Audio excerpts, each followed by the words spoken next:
Okay students, recording start हो चुकी है।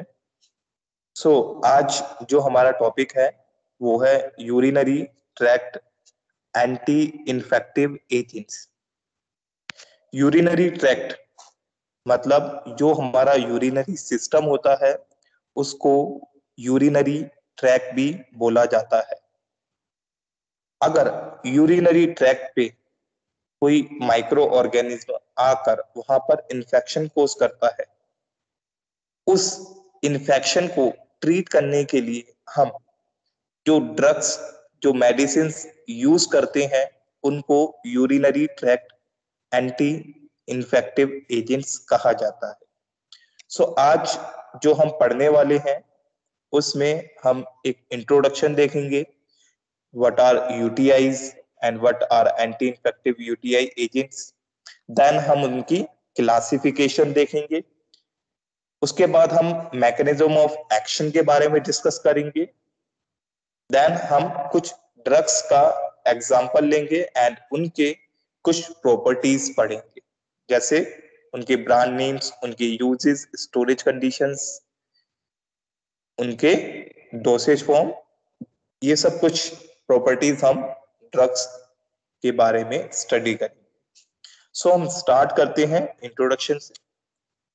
सबसे पहले तो हम ये जानते हैं कि यूरिनरी, अभी जस्ट स्लाइड चेंज होगी, देन हम चीजें स्टार्ट करते हैं। आप सभी को अभी भी टेबल ऑफ कंटेंट वाली स्क्रीन शो हो रही है या स्लाइड चेंज हो चुकी है? सर वही दिख रही है, table of content. Okay, just थोड़ा सा वेट और करते हैं, आपको स्क्रीन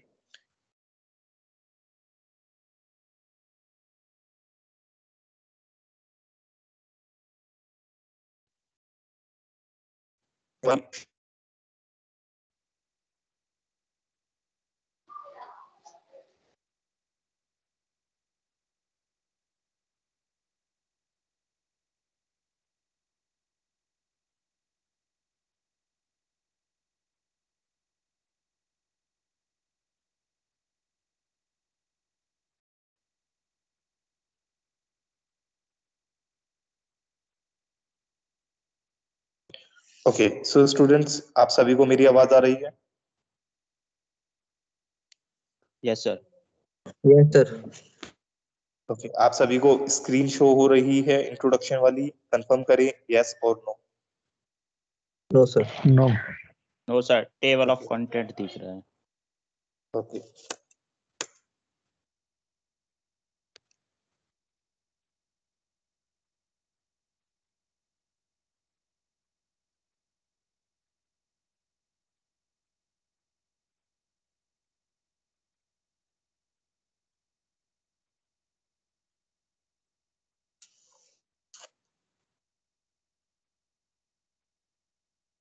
ओके, आई होप आप सभी को अब इंट्रोडक्शन वाली स्लाइड शो हो रही होगी। Yes sir. Yes sir. हम स्टार्ट करते हैं इंट्रोडक्शन से। सबसे पहले हम यूरिनरी ट्रैक्ट इन्फेक्शन के बारे में जानते हैं कि यूरिनरी ट्रैक्ट इन्फेक्शन होते क्या है। यूरिनरी ट्रैक्ट इन्फेक्शन, बच्चों आप सभी अपना माइक म्यूट पे रखें क्योंकि थोड़ा सा भी बैकग्राउंड नॉइज डिस्टरबेंस कॉज करती है, तो आप सभी को अपना माइक बंद रखना है। ओके, यूरिनरी ट्रैक्ट इन्फेक्शन क्या होते हैं? Urinary tract infection is an infection in any part of urinary system like your kidneys, ureters, bladder and urethra. Urinary system, जिसको शॉर्ट में हम यूटीआई के नाम से भी लिखते हैं या कई जगह पे आप यूटीआई नाम भी लिखा देखोगे तो उसका मतलब है यूरिनरी ट्रैक्ट इन्फेक्शन। अगर हमारे यूरिनरी सिस्टम के किसी भी पार्ट जैसे किडनी, यूरेटर्स, ब्लेडर, यूरिथ्रा, किसी भी पार्ट में अगर इंफेक्शन हो जाता है तो उसको यूरिनरी ट्रैक्ट इन्फेक्शन कहते हैं। Most infections involves the lower urinary tract, the bladder and the urethra. सबसे ज्यादा, अच्छा, हमारा जो यूरिनरी सिस्टम है उसको दो पार्ट्स में डिवाइड करा गया है, upper urinary tract, lower urinary tract. ठीक है, अपर वाले पार्ट में हमारी मेनली किडनी आती है एंड लोअर वाले पार्ट में हमारा ब्लैडर एंड यूरिथ्रा आता है। ठीक है, सो हमारा जो मोस्ट इन्फेक्शियस एरिया है यूरिनरी ट्रैक्ट का वो क्या है, ब्लैडर एंड यूरिथ्रा। यहाँ पे सबसे ज्यादा इन्फेक्शन होते हैं।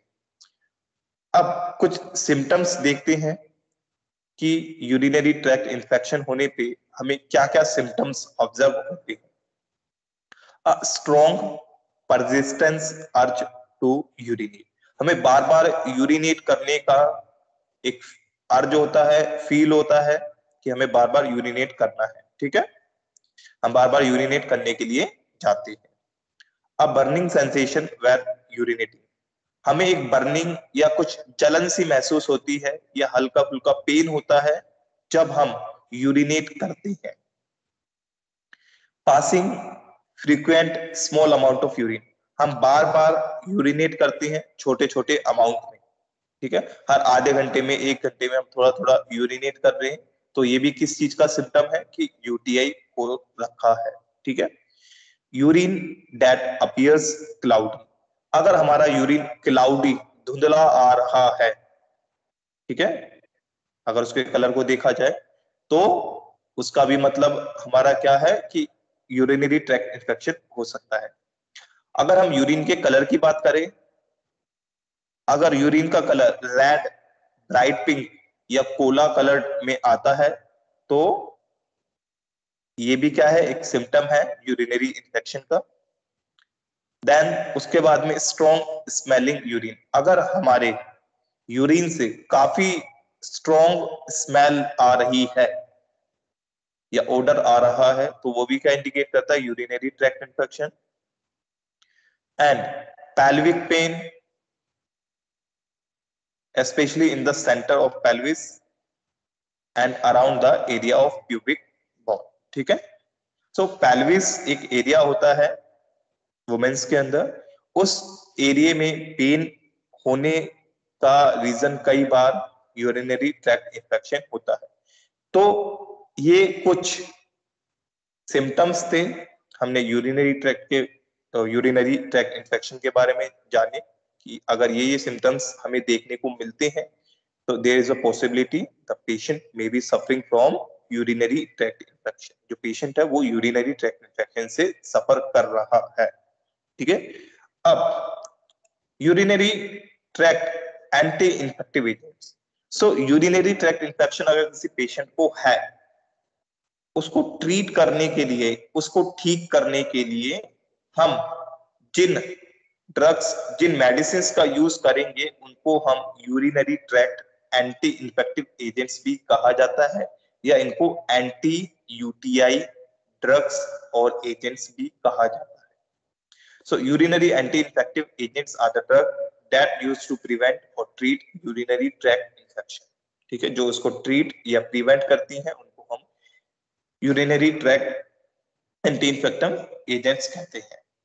Antibacterial agents that fail to achieve adequate concentration in the plasma or tissues and concentrated in the urine where they can be effective from eradicating urinary tract infection। अब हमारे जो urinary tract anti infective agent होते हैं या anti UTI जो agents होते हैं वो हमारे ब्लड या प्लाज्मा के अंदर ज्यादा कॉन्सेंट्रेशन में रह नहीं पाते हैं या सस्टेन नहीं कर पाते हैं वहां पर, तो ये क्या होते हैं, बॉडी से बाहर निकलते हैं यूरिनरी ट्रैक्ट के थ्रू, और जहां पर ये हाई कॉन्सेंट्रेशन में एक्यूमुलेट या जमा हो जाते हैं। ठीक है, तो अगर वहां पे ये एक हाई क्वांटिटी में जमा होते हैं तो वहां पर जो भी बैक्टीरिया प्रेजेंट होगा वो उसको किल करते हैं। ठीक है, सो ये हमारे क्या होते हैं, ब्लड या प्लाज्मा के अंदर हाई कॉन्सेंट्रेशन में प्रेजेंट नहीं होते हैं, ये क्या करते हैं, हमारे यूरिन के थ्रू बाहर आने की कोशिश करते हैं।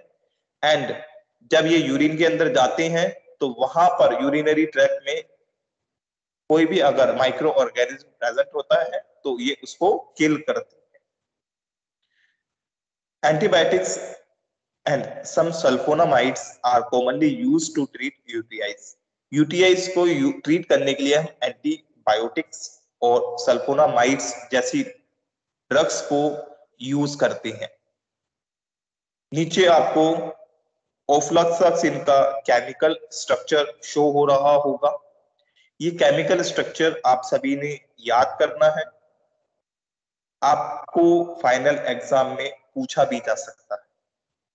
जितने भी स्ट्रक्चर आपको शेयर करे जा रहे हैं वो सभी स्ट्रक्चर आपने याद करने हैं, ठीक है। नाउ नेक्स्ट मूव करते हैं हम इसकी क्लासिफिकेशन के ऊपर। Okay, so classification of anti UTIs agent. So इसमें जो क्लासिफिकेशन है हमारी वो 5 क्लासेस में हमने कैटेगराइज करी है या क्लासिफाइड करी है। फर्स्ट जो क्लासिफिकेशन है वो है क्यूनोलोन डेरिवेटिव्स, ठीक है। अब ये क्यूनोलोन क्या होता है, डेरिवेटिव क्या होता है, थोड़ा सा इसके बारे में जानते हैं। अगर हम बात करें केमिस्ट्री की, केमिस्ट्री के अंदर अलग अलग स्ट्रक्चर होते हैं। अब ये अलग अलग स्ट्रक्चर कैसे होते हैं, क्या होते हैं, इसको थोड़ा सा हम इस तरीके से समझते हैं। आप सभी ने बेंजीन का नाम सुना है? जस्ट मुझे माइक अनम्यूट करके कंफर्म करें। Yes sir. ओके, सो बेंजीन आप सभी को पता है 6 मेंबर्ड साइक्लिक स्ट्रक्चर होता है जिसके अंदर 6 कार्बन रिंग फॉर्म में होते हैं, 3 डबल बॉन्ड प्रेजेंट होते हैं, आपको ये पता है। अब इसी तरीके से क्यूनोलोन एक केमिकल मोइटी होती है जिसके अंदर भी हमारा एक साइक्लिक स्ट्रक्चर होता है, उसके अंदर अलग फीचर्स होते हैं। इसी तरीके से फ्लोरोक्यूनोलोन एक हमारा मोइटी होती है, ये एक केमिकल स्ट्रक्चर होता है। अब हमने क्यूनोलोन फ्लोरोक्यूनोलोन के बारे में तो थोड़ा सा जान लिया। डेरिवेटिव्स क्या होते हैं? अब अगर मान के चलो मैं बेंजीन के ऊपर कोई दूसरा ग्रुप ऐड कर दूं, सपोज बेंजीन है, बेंजीन पे मैंने एक CH3 एक मिथाइल ग्रुप ऐड करा, तो वो क्या हो गया, बेंजीन का एक डेरिवेटिव हो गया जिसके ऊपर मिथाइल ग्रुप अटैच है। ऐसे ही क्यूनोलोन पे अगर मैं डिफरेंट डिफरेंट ग्रुप्स ऐड करता जाऊंगा तो क्या होगा, वो क्यूनोलोन के डेरिवेटिव्स बनते जाएंगे, ठीक है। तो क्यूनोलोन डेरिवेटिव्स हमारे जिनके अंदर क्यूनोलोन की मोइटी या क्यूनोलोन का केमिकल स्ट्रक्चर प्रेजेंट है एंड उस पे हमने कुछ मॉडिफिकेशन, कुछ एडिशन करा है डिफरेंट डिफरेंट ग्रुप्स का, ठीक है। इसके एग्जांपल्स हम अगर देखें क्यूनोलोन्स डेरिवेटिव के, तो nalidixic acid, norfloxacin, ciprofloxacin. Next category जो है फ्लोरोक्यूनोलोन जिसमें ofloxacin. Next category nitrofuran derivatives जिसमें नाइट्रोफ्यूरानटोइन। नेक्स्ट जो है हमारा मैथिनमाइन एंड इट्स साल्ट, इसका एग्जांपल है हेक्सामाइन। फिफ्थ कैटेगरी जो है यूरिनरी एनाल्जेसिक जिसका एग्जांपल है फिनाइल एजोपाइरिडिन। सो ये हमने कुछ क्लासिफिकेशन देखी एंड उनके एग्जांपल्स देखे एंटी यूटीआई एजेंट्स की। अब इनके मैकेनिज्म पे मूव करते हैं। सो मैकेनिज्म की अगर हम बात करें, मैकेनिज्म का मतलब किस तरीके से कोई भी मेडिसिन हमारी बॉडी के अंदर आई और उसने किस तरीके से हमारी बॉडी के अंदर जो डिजीज थी उसको ट्रीट करा। सपोज अगर मैं यूटीआई की बात करता हूं, यूटीआई क्या है, यूरिनरी ट्रैक्ट इन्फेक्शन। इन्फेक्शन हो रखा है, इन्फेक्शन किसके थ्रू हुआ है, माइक्रो ऑर्गेनिज्म, ठीक है। यानी कि मेरे यूरिनरी ट्रैक्ट में कोई माइक्रो ऑर्गेनिज्म प्रेजेंट है एंड वो मेरे को इन्फेक्शन कॉज कर रहा है। अब मैंने क्या करा, एक एंटी यूटीआई एजेंट लिया। वो एंटी यूटीआई एजेंट क्या करेगा, माइक्रो ऑर्गेनिज्म को या तो किल करेगा या उनको डिवाइड होने से रोकेगा, ठीक है, या तो उनकी ग्रोथ को इनिबिट करेगा या उनको किल करेगा, ठीक है। जो हमारे एंटी माइक्रोबियल एजेंट होते हैं इस दो तरीके से काम करती है। अब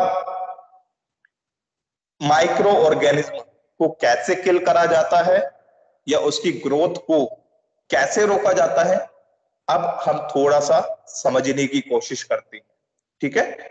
हमने क्लासिफिकेशन में 5 कैटेगरी देखी थी, जो कि आपको यहां पर भी शो हो रही है। Quinolone derivatives, fluoroquinolone, nitrofuran derivatives and other, जो भी हमारी कैटेगरीज नीचे लिखी हुई है। अब यहां पर हर एक क्लास, हर एक कैटेगरी अलग मैकेनिज्म से काम करती है। ये मैकेनिज्म कौन कौन से हैं, थोड़ा सा इसके बारे में डिस्कस करते हैं। अगर मुझे किसी माइक्रो ऑर्गेनिज्म को किल करना है, उसको खत्म करना है, तो कैसे कैसे कर सकता हूं, या उसकी ग्रोथ को रोकना है तो वो कैसे कर सकता हूं, थोड़ा सा इसके बारे में हम डिस्कशन करते हैं। अगर मुझे किसी माइक्रो ऑर्गेनिज्म को किल करना है तो मैं क्या करूंगा, उसका जो सेल वॉल है या जो उसकी आउटर मेम्ब्रेन है उसको तोड़ दूंगा, ठीक है, उसको ब्रेक कर दूंगा।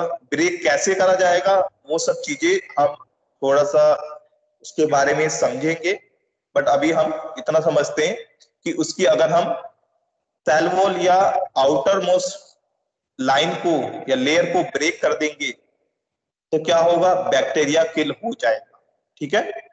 अब नेक्स्ट क्या है, अगर मैं किसी बैक्टीरिया की डीएनए को अफेक्ट करता हूं, हमारी बॉडी में एक प्रोसेस होता है, जब भी रिप्रोडक्शन होता है हमारा डीएनए डिवाइड होता है।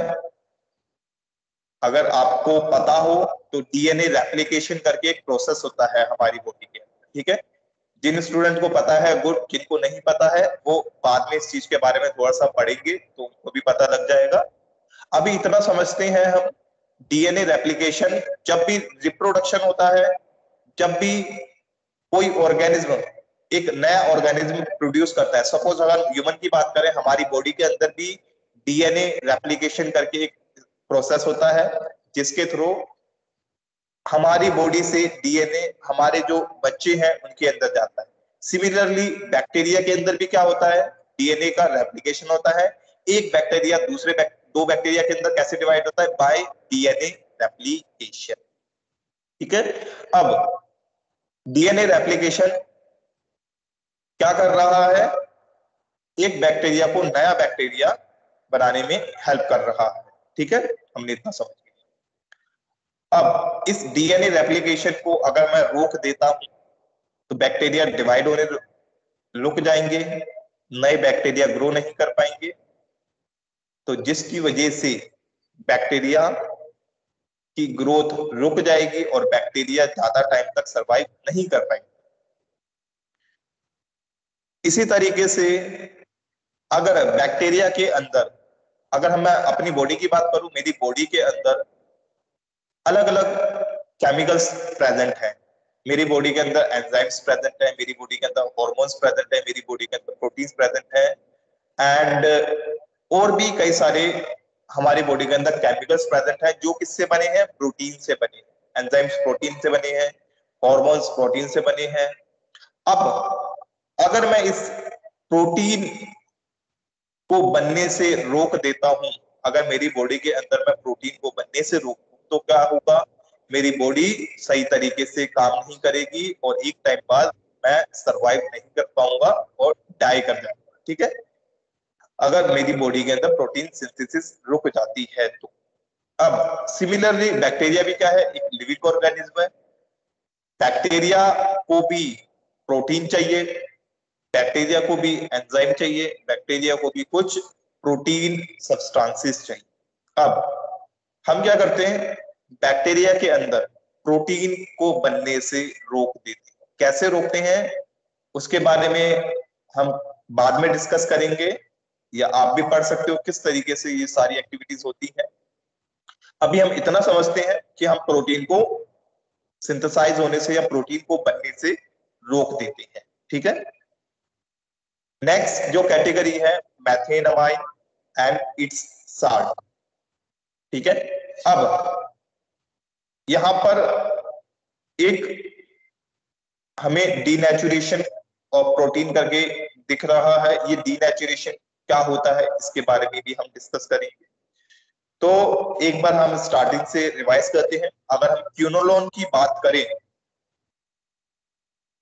क्यूनोलोन के मैकेनिज्म हमारा क्या है कि वो डीएनए रेप्लिकेशन को रोक देता है। मैंने आपको बताया था डीएनए रेप्लिकेशन कब होता है, जब एक ऑर्गेनिज्म एक दूसरे नए ऑर्गेनिज्म को रिप्रोड्यूस करता है। अब रिप्रोडक्शन का प्रोसेस रुक जाएगा, जिसकी वजह से नया ऑर्गेनिज्म नहीं बन पाएगा और ग्रोथ वहीं पे रुक जाएगी, ठीक है। फ्लोरोक्विनोलोन भी जो है हमारा बैक्टीरियल डीएनए सिंथेसिस को रोकता है। ये डीएनए बनने से रोकता है। डीएनए नहीं बनेगा तो हमारी बॉडी के अंदर प्रोटीन्स भी नहीं बनेंगे और रेप्लिकेशन भी नहीं होगा, ठीक है। तो फ्लोरोक्विनोलोन्स क्या कर रहे हैं, इसकी ग्रोथ को रोक रही है। नेक्स्ट नाइट्रोफ्यूरान डेरिवेटिव्स की अगर हम बात करें तो ये बैक्टीरिया के अंदर राइबोसोम एंड प्रोटीन की सिंथेसिस को रोकता है। तो प्रोटीन नहीं बनेगा तो क्या होगा, बैक्टीरिया सरवाइव नहीं कर पाएगा। मैथेमाइन अगर इसकी बात करें तो इसमें लिखा है denaturation of protein and nucleic acid. अभी डीनेचुरेशन क्या होता है थोड़ा सा इसके बारे में हम समझते हैं। ये टॉपिक बायोकेमिस्ट्री का है। अगर आपको बायोकेमिस्ट्री की नॉलेज है तो आपको ये चीजें अच्छे से समझ में आएंगी। अगर आपको बायोकेमिस्ट्री की नॉलेज कम है या नहीं है तो ध्यान से सुनिए मैं क्या बोल रहा हूं, आपको कई सारी चीजें समझ में आएंगी। हमारी अगर हम बात करें प्रोटीन सिंथेसिस की, हमारी बॉडी में प्रोटीन्स कैसे बनते हैं, एंड इससे पहले हम ये डिस्कस करते हैं कि प्रोटीन क्या होती है। प्रोटीन की अगर आप डेफिनेशन पढ़ोगे तो proteins complex 3 dimensional complicated structure होते हैं। इसके अंदर हमारे बहुत सारे अमाइनो एसिड्स प्रेजेंट होते हैं। आप सभी ने पढ़ा होगा बहुत सारे अमाइनो एसिड मिलकर प्रोटीन की फॉर्मेशन करते हैं, ठीक है। अब जब हम अगर एक प्रोटीन की बात कर रहे हैं, इसके अंदर बहुत सारे अमाइनो एसिड्स की लंबी लंबी चेन्स होती हैं, ठीक है। जब आप बायोकेमिस्ट्री में पढ़ोगे तो आपको और अच्छे से ये चीजें समझ में आएंगी। अभी के लिए हम इतना समझते हैं कि हमारी बॉडी के अंदर बहुत सारे अमाइनो एसिड मिलकर एक लंबी चेन बनाते हैं एंड ये लंबी चेन्स मिलकर हमारे प्रोटीन की फॉर्मेशन करती है, ठीक है। अब इन प्रोटीन के स्ट्रक्चर को बनाने के लिए हमारे जो अमाइनो एसिड्स होते हैं, ध्यान से सुनना, बहुत इंपॉर्टेंट चीज बोल रहा हूं, ये ध्यान से सुनोगे तो आपको चीजें समझ में आएंगी। हमारी प्रोटीन की जब स्ट्रक्चर बनता है उसको बनाने के लिए जो अमाइनो एसिड की चेन्स होती हैं वो कई सारे बोन्स की फॉर्मेशन करती है। रिपीट कर रहा हूं, हमारी बॉडी के अंदर अमाइनो एसिड लंबी लंबी चेन बनाते हैं आपस में बॉन्डिंग करके। ये लंबी लंबी चेन्स आपस में बॉन्डिंग बना के एक 3D स्ट्रक्चर बनाती हैं। ये बॉन्डिंग्स कौन कौन सी होती हैं इसके बारे में हम थोड़ा सा जानते हैं। Hydrogen bonding, sulphur bonding, van der Waals forces, ionic force, hydrophilic bond, hydrophobic bond, ये कुछ एग्जांपल्स हैं। ये कई सारे बॉन्ड्स अमाइनो एसिड्स की लंबी लंबी जो चेन्स हैं इसके बीच में लगते हैं एंड एक कॉम्प्लेक्स 3D स्ट्रक्चर तैयार हो जाता है, ठीक है। अब ये 3D स्ट्रक्चर के अंदर मैंने आपको बताया क्या है, बहुत सारे बॉन्ड्स प्रेजेंट है, जैसे hydrogen, hydrophilic, hydrophobic, van der वाल हो गया, आयनिक बॉन्ड हो गए, ठीक है, ये सब बॉन्ड्स प्रेजेंट है। अब जो मैथेनामाइन है या मैथेनामाइन एंड इट्स साल्ट, जो इस कैटेगरी की ड्रग्स है वो क्या करती है, इन बॉन्ड्स को खोलना स्टार्ट करती है। ये जो वैंडरवॉल फोर्सेस है, हाइड्रोजन बॉन्डिंग, सल्फर बॉन्डिंग या हाइड्रोफिलिक हाइड्रोफोबिक बॉन्ड्स, ये सब मैंने बॉन्ड्स आपको बताए। ये जो सॉल्ट्स होते हैं ये क्या करते हैं, इन बॉन्डिंग्स को खोलना स्टार्ट करते हैं। अब एक बैक्टीरिया है, उसके अंदर कोई प्रोटीन प्रेजेंट है। अब जैसे ही हम ये मैथेनामाइन ड्रग देते हैं, ये मैथेनामाइन ड्रग बैक्टीरिया के अंदर जाती है, उसके अंदर जो प्रोटीन्स होती हैं उसके बोन्स को खोलना स्टार्ट करती है। अब जैसे ही प्रोटीन के बोन्स ओपन होंगे, प्रोटीन का स्ट्रक्चर हमारा कैसा हो जाएगा, बेकार हो जाएगा। एंड प्रोटीन का स्ट्रक्चर बेकार होने को या प्रोटीन के जो बोन्स होते हैं स्ट्रक्चर के अंदर उनको ब्रेक होने को हम कहते हैं डीनेचुरेशन। जो प्रोटीन्स के थ्री डायमेंशनल स्ट्रक्चर में डिफरेंट डिफरेंट बोन्स होते हैं, उन बोन्स को तोड़ने को हम डीनेचुरेशन कहते हैं। डीनेचुरेशन होने से प्रोटीन हमारा बेकार हो जाता है, या हम कह सकते हैं कि वो नॉन यूजेबल हो जाता है। ठीक है, अगर किसी बैक्टीरिया के अंदर हो रहा है तो उसका प्रोटीन हमारा वहां पे वो डिग्रेड कर जाएगा एंड बैक्टीरिया जो है बिना प्रोटीन के सरवाइव नहीं कर पाएगा। अगर आपको ये चीजें अच्छे से समझ में आई हो डीनेचुरेशन का तो अच्छी बात है, नहीं तो आप थोड़ा सा वेट कीजिए, आपको ये बायोकेमिस्ट्री में और डिटेल में पढ़ाया जाए। यूरिनरी एनाल्जेसिक्स, यूरिनरी एनाल्जेसिक्स हमारे एक्ट करते हैं एज अ लोकल एनास्थेटिक। अब ये लोकल एनास्थेटिक क्या होती है इसके बारे में हमारा टॉपिक है, हम तब डिस्कस करेंगे। ठीक है, तो ये कुछ मैकेनिज्म थे जिसके थ्रू हमारे एंटी यूटीआई एजेंट्स काम करते हैं। ओके, सो स्टूडेंट्स यहां तक आप सभी को चीजें समझ में आई? जस्ट मुझे कंफर्म करें। कोई स्टूडेंट कुछ पूछना चाहता है टॉपिक से रिलेटेड तो पूछ सकता है।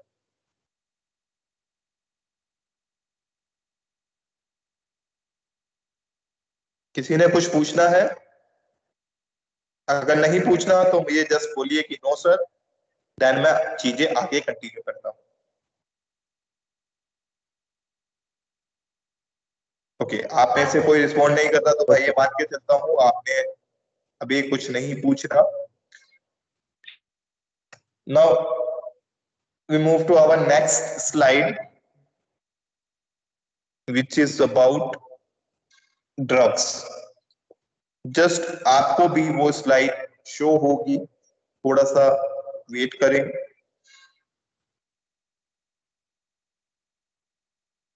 सो अभी तक हमने क्या क्या चीजें पढ़ी एक बार रिवाइज करते हैं जब तक आपको स्लाइड्स शो नहीं हो रही है। अगर हम बात करें एंटी यूटीआई एजेंट्स की तो हमने कि सबसे पहले यूटीआई क्या होता है या यूरिनरी ट्रैक्ट इन्फेक्शन क्या होता है इसके बारे में जाना। देन हमने क्लासिफिकेशन देखी, सॉरी सिम्टम्स देखे कि यूरिनरी ट्रैक्ट इन्फेक्शन होने पर क्या क्या सिम्टम्स देखने को मिलते हैं। देन उसके बाद में हमने एंटी यूटीआई एजेंट्स के बारे में जाना। देन हमने उनकी क्लासिफिकेशन देखी एंड कुछ एग्जांपल्स हमने देखे।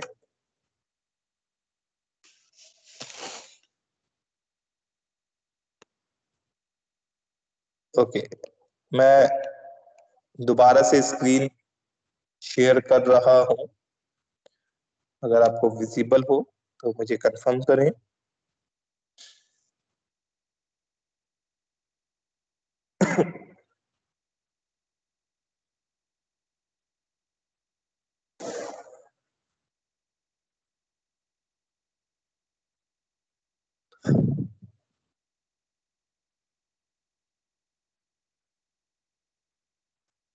ओके, आप सभी को स्क्रीन अभी विजिबल हो रही है या नहीं?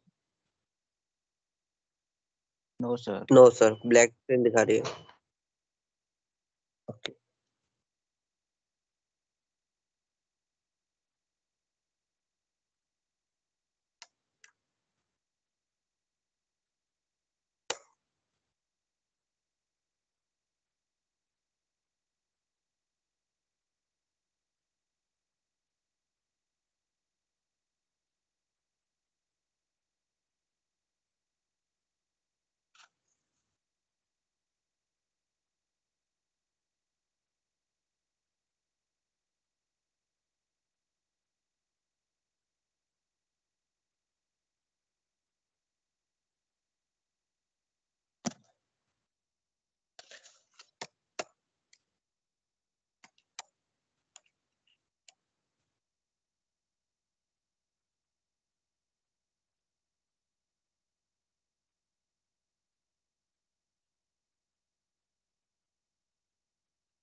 कि स्टूडेंट्स बहुत ज्यादा टाइम लग रहा है, पता नहीं क्यों।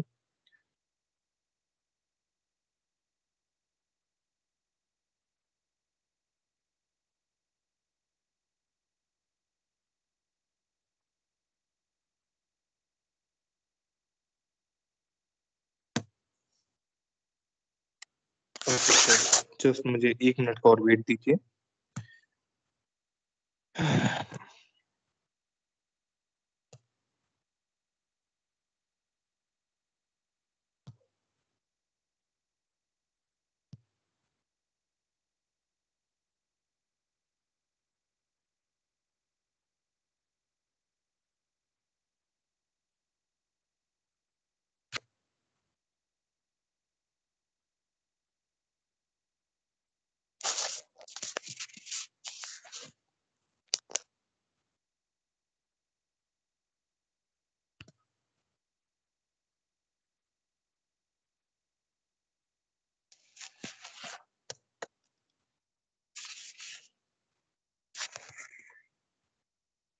ओके, आई होप आपको अब स्क्रीन विजिबल हो रही होगी। Yes sir.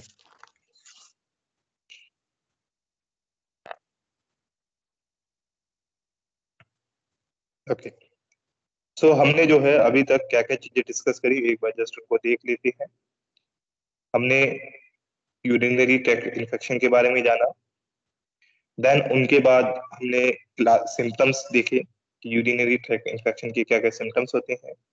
देन हमने urinary tract anti infective agents के बारे में डिस्कस करा।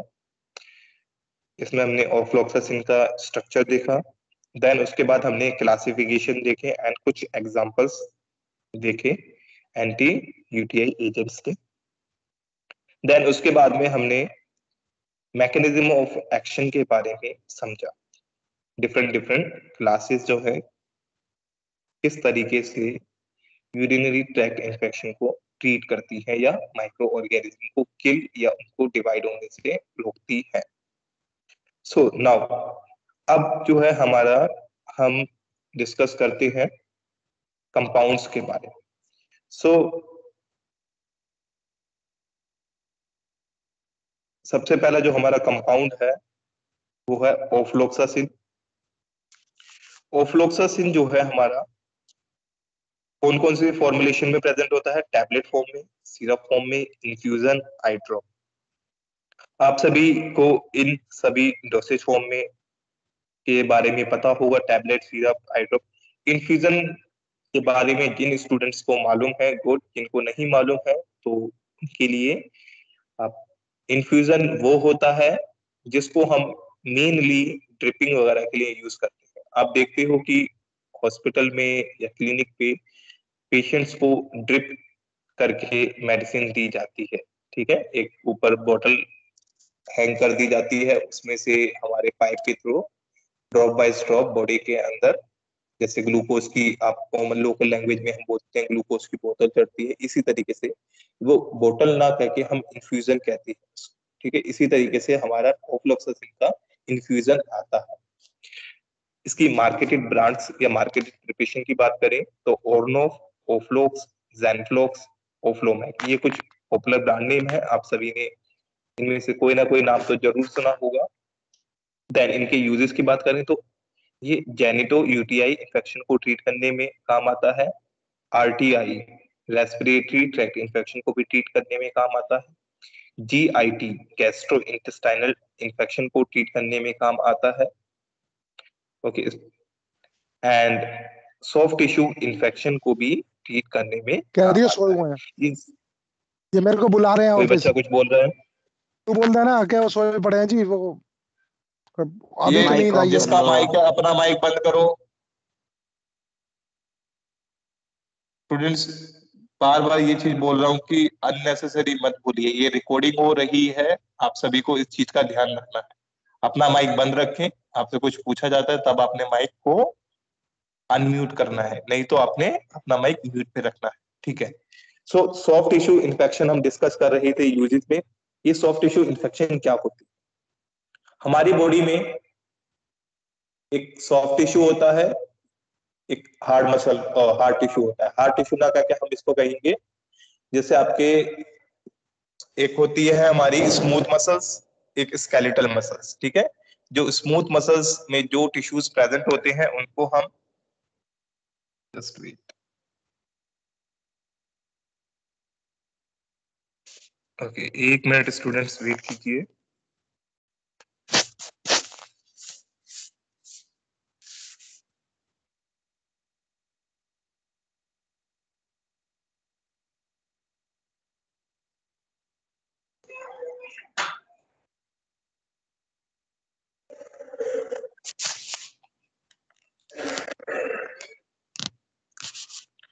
ओके आप सभी को स्क्रीन विजिबल हो रही है नाउ। सॉफ्ट टिश्यू की बात Yes, कर रहे हैं sir. तो सॉफ्ट मसल्स के अंदर जो टिश्यू प्रेजेंट होती है, स्मूथ मसल्स के अंदर जो हमारे टिश्यूज प्रेजेंट होते हैं उनको सॉफ्ट टिश्यूज कहा जाता है। उनके इन्फेक्शन को ट्रीट करने में भी ये यूज होते हैं। स्किन इन्फेक्शन के अंदर पेरिडोनाइटिस, यहाँ पे थोड़ा सा स्पेस की प्रॉब्लम है, ठीक है। पेरिडोनाइटिस एक कंडीशन होती है हमारे डेंटल की, उसमें भी यूज करा जाता है। गोनोरिया के अंदर इसको यूज करते हैं। Storage condition, it is sensitive to light, hence should be stored in tightly closed container. Next जो हमारा कंपाउंड है वो है नॉरफ्लोक्सासिन। नॉरफ्लोक्सासिन जो है हमारा tablet, syrup, capsule, eye drop, oral drop, इन सभी डोसेज फॉर्म में आता है। एंड इसके ब्रांड नेम की बात करें तो नॉरफ्लॉक्स, फ्लैजिल, एल्फ्लॉक्स, ओरोफ्लॉक्स, ये कुछ ब्रांड नेम्स हैं जिस नाम से ये मार्केट के अंदर अवेलेबल है, ठीक है। अब इसके यूजेस की बात करें नॉरफ्लॉक्सासिन की, तो ये गायनेकोलॉजिकल इन्फेक्शन, जो हमारे रिप्रोडक्टिव सिस्टम या उस सिस्टम से हमारे रिलेटेड जो है इन्फेक्शन होते हैं उनको हम मेनली गायनेकोलॉजिकल इन्फेक्शन बोलते हैं। देन उसके बाद में आता है gonorrhoea and bladder infection. Sir screen सही नहीं आ रही है। ओके वेट,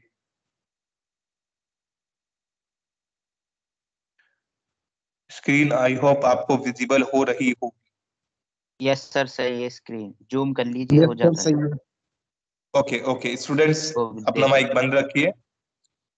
ओके नेक्स्ट जो है प्रोस्टेट ग्लैंड इन्फेक्शन, ठीक है। हमारा प्रोस्टेट ग्लैंड होता है हमारी बॉडी के अंदर, उसके इन्फेक्शन को भी ये ट्रीट करता है। देन उसके बाद में इसकी storage condition, it is sensitive to light, hence should be stored in tightly closed container. Ciprofloxacin, इसकी जो डोसेज फॉर्म है tablet, syrup, capsule, eye drop, ear drop. इसके ब्रांड नेम की बात करें तो सिप्लोक, सिप्रोबेट, जोक्सान, सिफ्रान, सिप्रोडेक, ये कुछ ब्रांड नेम्स है जिस नाम से मेडिसिन अवेलेबल है। यूजेस की बात करें तो ये यूरिनरी ट्रैक्ट इन्फेक्शन के अंदर यूज होता है। प्रोस्टेटाइटिस, एक्यूट डायरिया, ये कुछ कंडीशंस हैं जिसमें हम इसको यूज करते हैं। Then it is sensitive to light, hence should be stored in tightly closed container. Then इसके बाद में हम जो नेक्स्ट कंपाउंड है मॉक्सीफ्लोक्सासिन। मॉक्सीफ्लोक्सासिन जो है हमारा वो टैबलेट फॉर्म में अवेलेबल है, कैप्सूल फॉर्म में, आई ड्रॉप, ओरल ड्रॉप, इन्फ्यूजन। इसके ब्रांड नेम्स या मार्केटेड प्रिपरेशन की बात करें तो महाफ्लॉक्स, मॉक्सीसिप, मॉक्सीफ्लॉक्स, मॉक्सा, ये कुछ ब्रांड नेम्स हैं। इसके यूजेस की बात करें तो यूरिनरी ट्रैक्ट इन्फेक्शन को ट्रीट करने के लिए यूज होता है।